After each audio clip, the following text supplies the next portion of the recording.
Hi, everyone. I'm Uzumaka or Jacko here for another great episode this month on For the Greater Good podcast with Chanel. Yes, love is definitely in the air.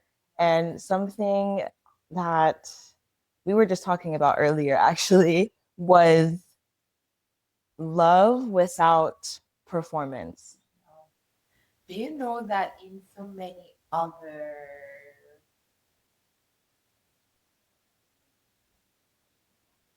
ecosystems? I think that might be the right word for mine. I'm gonna say something crazy, but not exactly. Because The animals, birds, and other mammals are the men have to do a mating dance and like oh yeah. season of love. And of course, by this time, many people have figured out what they want to do and who they're with and how they want to love. And we just talked about self love earlier. Mm-hmm. But we are kind of honoring what love looks like Mm-hmm. this month. Mm-hmm. And, are we looking for people to say what that is to us? I mean, it's funny that you mentioned that too. Because, sometimes people love, we love and then we're Uh, overperforming. We're the first, performing for yeah, that person. Hi, see me, see us. We're doing a performance, really. yeah, that's true in a sense. And I think the importance of this topic too for this month is just to really get into it and talking about like who are we doing this for and how are we giving love, showing love to ourselves, expressing love to others as well. But are we getting to the root of the why behind it is really what it is. And are you saying who are we doing it for in terms of who are we doing love for? Mm-hmm. Ah, Mm-hmm. okay. Yeah. Okay. Like what's your intention behind it? Yeah. Yeah.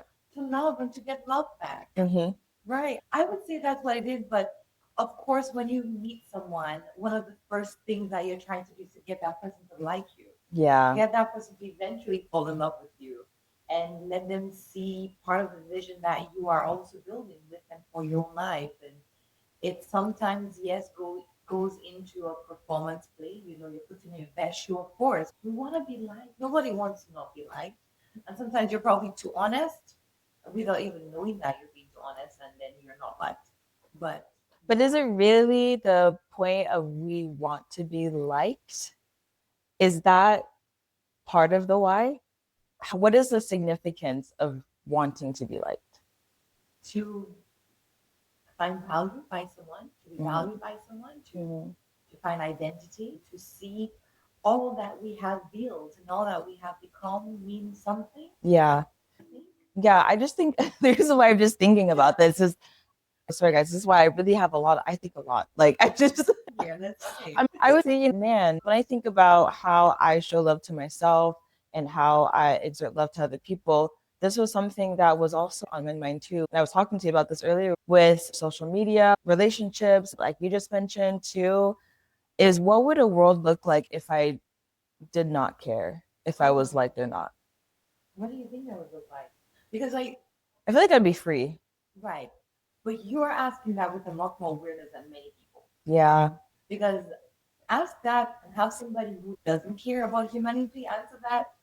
And there are thousands and millions of us out there who probably do not have the same level of love and self awareness and care and integrity towards humanity. And they would take that to a whole other level. But yeah, I think it would unburden us. Yeah. It would unburden us to be and to live freely and happily. Absolutely. I Mm-hmm. feel like it constricts, it constrains how you are and how Yeah. you're being in the world Yeah. 100%.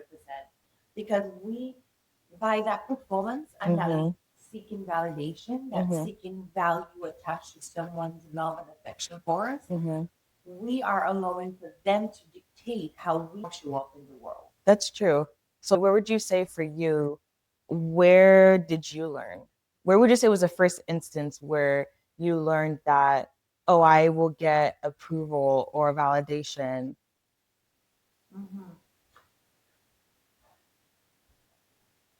In school.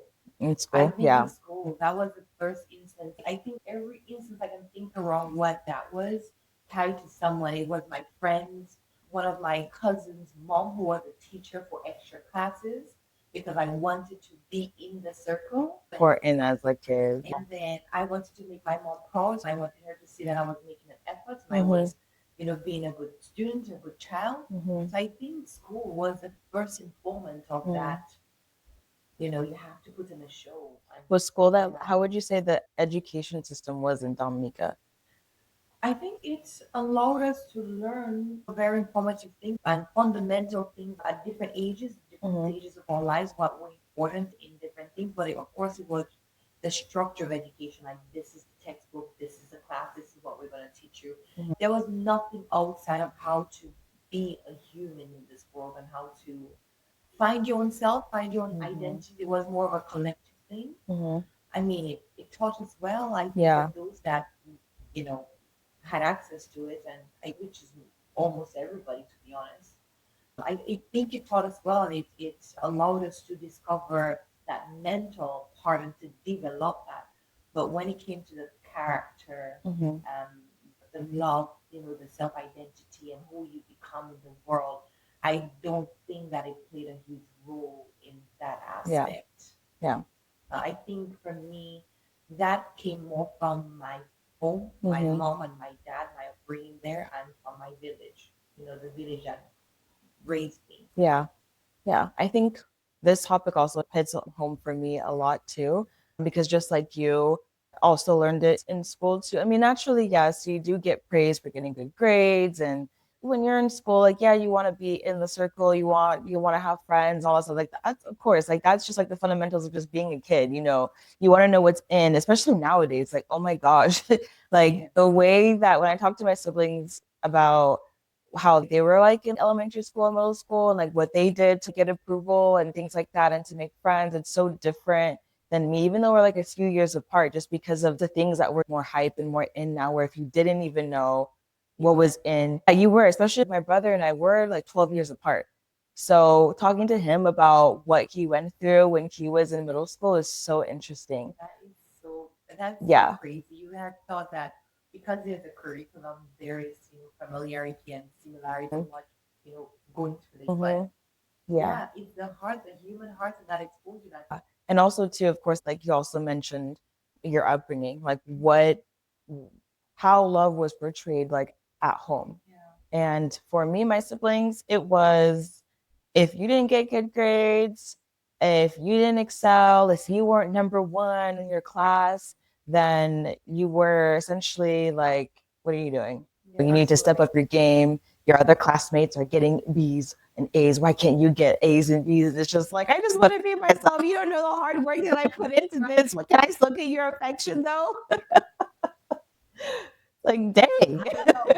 And you can imagine that as this year high and this small and young, we've grown up with the same demand of that, with the same wanting to get affection from somewhere or something. Why do you think that is? That I suppose is one because we've had this be our identity, right? Yeah. Like this. We were taught that that's what, if you want to receive love and appraisal, you have to perform, you have to do something, and then you get that reward. Crazy. Interesting. Yeah. I don't know why dog treats just came to my mind. But it is like that though. It's like it's exactly how you like train them. Well, because you have cash, you know. Were you watching Animal Channel recently? I'm like, who is giving me doggy treats? Doggy treats. Or human treats. Yeah, just like dangling candy or something. Oh my god. Yeah. I think of it, and I mean, the weekend is here, and one of the first things I'm like, oh my god, it's the weekend. What am I going to get myself to reward myself for the week? So that is the same thing. We're also looking for that from somebody. It's like, how good am I? Yeah. That you are rewarding me. But how do we show up for ourselves if we're constantly showing up as that? Like, are we able to ever identify that this is how we're being? Honestly, I think for me, that was something that I became very well aware of, especially when it came to just love and showing love to myself and receiving love. Because I realized that my identity was wrapped around one education, like what school I went to, what degree I was getting, where I was going with that. All of that was part of my identity because growing up, like I mentioned, that was what our culture just hounds us on, which of course it's so important. I highly value education because we got to stay informed. We need knowledge, yes. But then when it turns to the point where you make that your identity and then you get praised for that, it's kind of like you kind of start, you don't even know who you are essentially. You just know, like, I'm this person that went to this school and I got this grade. And there's like, okay, but what else? And I think for me, the reason I had to come to terms with that was because I didn't know what I was truly at my core, what I was truly interested in, what I was passionate about, what I liked, what I didn't like on just all aspects of life. Just okay, what I want to do with, do I want to do this career? Do I want to do that career? Then the more that I started making my close friends and seeing what their interests were, it's like, I never thought about that. Am I interested in it? Then you just start going down this rabbit hole of like, dang, I just never got the opportunity to really do that self discovery. Yeah. Really. And I think that's the answer there is that you now have to embark on a whole self discovery journey because when you start making all of those things, like everything that you're doing for approval, when you start making that your identity, then that's all that is. There's, you don't have any, I feel, and I had to look at myself too, like I felt like I didn't have any true substance. Yeah. Yeah. To myself. Right. This is all tangible things, but I feel like what really makes the essence of the human is the intangible aspect of who we are, the things that nobody can touch, then form. They're not measurable. Exactly. Yeah. Absolutely. There was probably a point that you felt you needed to discover that. You were able to pinpoint, and then later on ask the question, which you're still asking now, is love tied to performance? And what is that value that can bring that back to us? And is love only about performance? Will our love be valued more if we overperform and performance in a way? What was your breaking point? Or what can someone identify as that breaking point? You're like, I need to go and figure this out. I need to stop this performance. Yeah. I need to find Uzo is and yeah. Be her. Because I was never truly sad. I never was never happy. I think it was just noticing that I really wasn't happy with, not like I wasn't, I didn't express gratitude for where I had come in life and everything, but I truly just wasn't happy. Like I had to really take a step back into look at what does happiness really mean to me? And it took my breaking point to realize that everything that I have done in my life getting to that point was actually for performance. I was doing things for way too much external validation. And like, I need to chase this person or this thing. I need to do that because if I don't, then I'm stuck. Like, and it took that to realize, like, well, what about me? Yeah. Where do I fit into that? Yeah. We are doomed from what you're saying. Pretty well, yeah.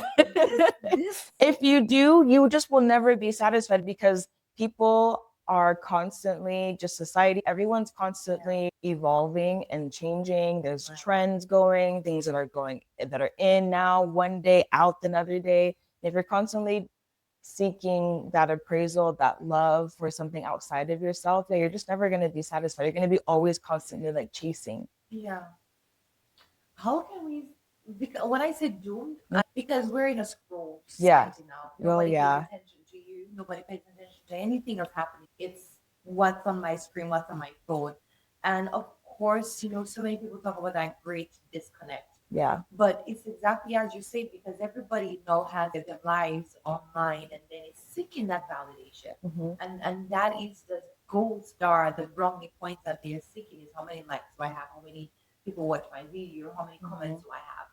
How do we extricate that and find groundedness and be okay with that world happening, but be okay with you and who you are, and that's that peace and that calm of separation. Like I can do, I can create an online life, I can have an online audience, I can have online content, I can pursue dreams there, but I can always come back to self, and that thing is separate from that world and know that also Chanel.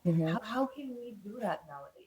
Well, I think what we talked about before is just knowing who I am at my core, because once you know who you are, there is nothing that anyone can say that will change that. I think that's the biggest thing. So if you don't know who you are at your core, then you're seeking and you're paying attention to all of those external things and factors, then you're allowing those things to identify yourself. And it's just going to be a constant revolving door, because then now it's like you identify with this, then it's like this, and then things change, and you're just like, oh, something changed. Now I got to change. But you don't know. Again, the main point is that you don't, there's no root. No, I like, Yeah, there's so many there's good no nuggets there. Oh root. my And God. that was my breaking point. I was like, dang, I don't know what my core, like, where do I The stand? wind change, the wind blows this way and Yes, goes this way. yes. Where are you? Where am I? Yeah. I like that. Mm-hmm. A lot of us don't know how to do that because, again, going back to last episode, Mm-hmm. it's that self love and that endurance. We persist through the things that form us. We keep evolving and trying to fit into that mold. But if we have a true connection with what we are, who we are, what we're trying to be, and we're okay with that, or we're still in the journey of being and trying to discover what that is how can we still keep going along that journey, but not allow for that external force to kind of have a guide and have a grip on who we are becoming. Because yeah, you're right.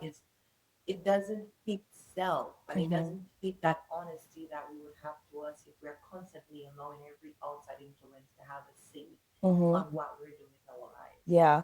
Another thing too is I realized, just going back to what you feel, like the effect that it has on your mental health. You're just in a constant state of chasing, and you're just never truly satisfied. And that does have that takes a toll on you. It does. Yeah. A mental tool, a depression tool. Mm-hmm. Your emotions, your system are regulating so differently. They're not regulated at all, actually. I suppose, yeah, we can take I mean, that just yeah, they're just not like you're always constantly. I feel yeah, like on edge because you're just waiting for like you're the next ball to drop, the next thing to keep going. yeah, you're just constantly on edge because now you're figuring out this person didn't do this or I didn't get that or I didn't, and it's just like Yeah, you're just in a constant frenzy state. sure, Yeah, you're right. So it's not regulated, but what I was or I trying could be to right, I could be wrong. there is a certain way that you do things that it's more Yeah, steady. There's yeah, consistency there. yeah. But as I was saying, but I was just not using the words unregulated in the sense that this changes so fast Mm-hmm. that it's high this time, it's low next time, it's Yeah, high this time. Like yeah, there is just no consistency in that path ahead. So yeah. it's almost like we're just all over the place. So that depression comes and then that sadness sits in and then that and all the effects that that has. And I feel like in the long term that just caters for a very unhealthy society, a very unhealthy being because if you don't have that regulation, all that you allow is for illness to come into your body, into your space, into your being. Mm-hmm. And what you're trying to chase is not going to have a remedy for what you need to have Yeah, fixed here internally. So, right. And yeah. so, what does that look like then? Taking that all into consideration, when we look at love and without performance, what does it look? What would that look like to you when we stop performing? Silence.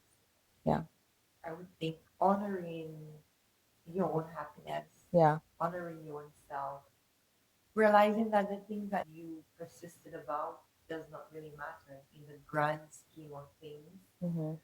You can be happy with the simplest thing, you know, a capitalistic life and what's happening right now in the technology world.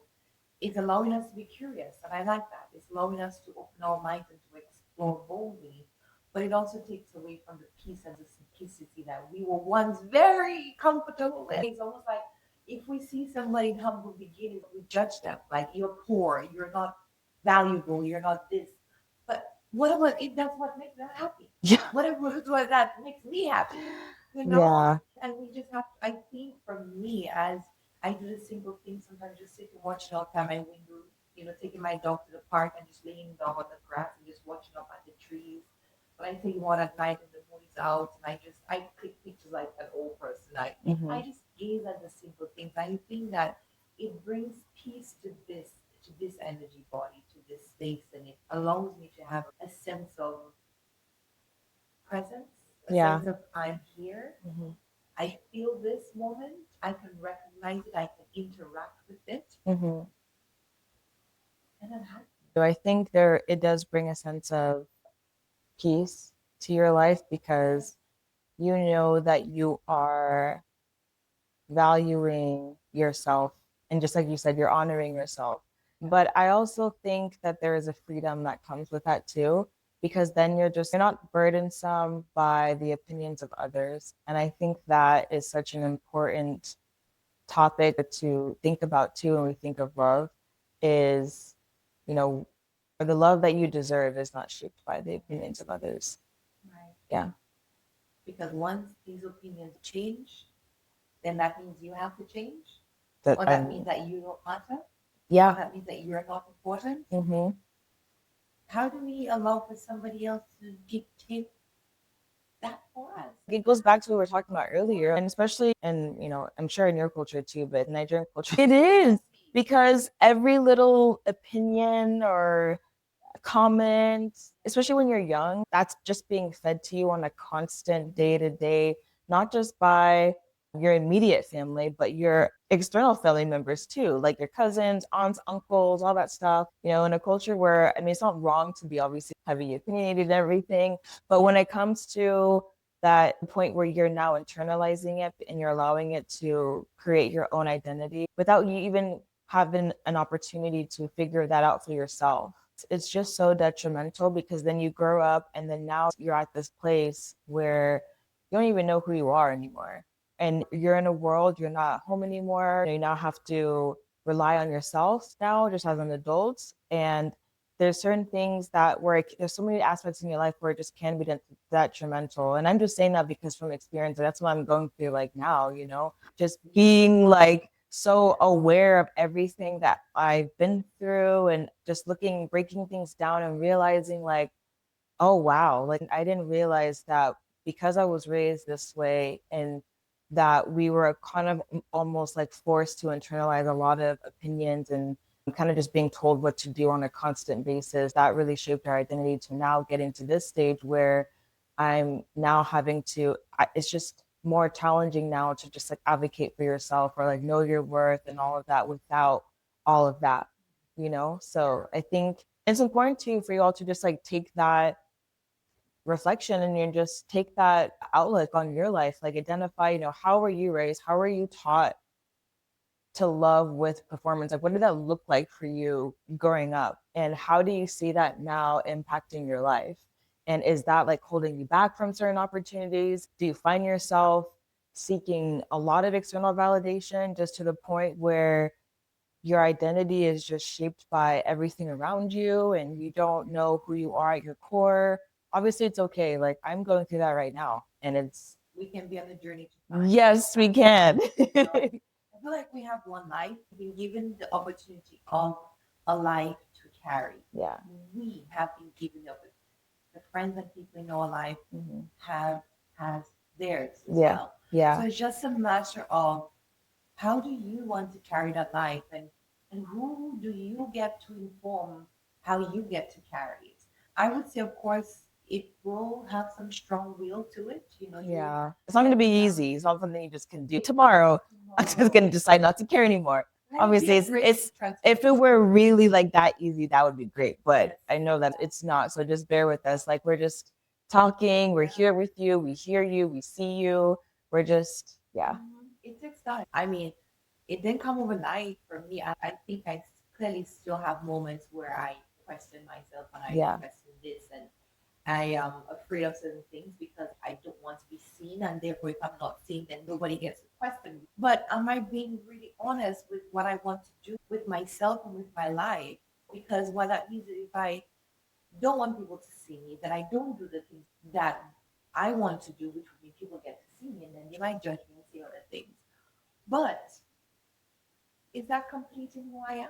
Mm-hmm. Is that making me happy? Am I no, I am now performing for other people's value because how you know me is how you gonna know me. Mm-hmm. And if you don't want to get to know me differently, then you just don't have to be in my space. You don't have to be in my circle. Mm-hmm. We get the beautiful honor of getting to choose how we live our lives. Yeah. And to live it joyfully, live it well, live it peacefully, and You know what better gift than this? So in this season, I would just share that there are clearly instances and circumstances in our lives that are Yeah. overperformed or underperformed. See what that's like. Limiting what you want to do and how that is allowing you to conform to outside forces, outside influences. Is that how you truly want to be? Yeah. At the end of the day, when the screen is off and you are laying in bed at night, do you feel happy? Or do you have those shower thoughts? Exactly. Is there peace? Yeah. Absolutely.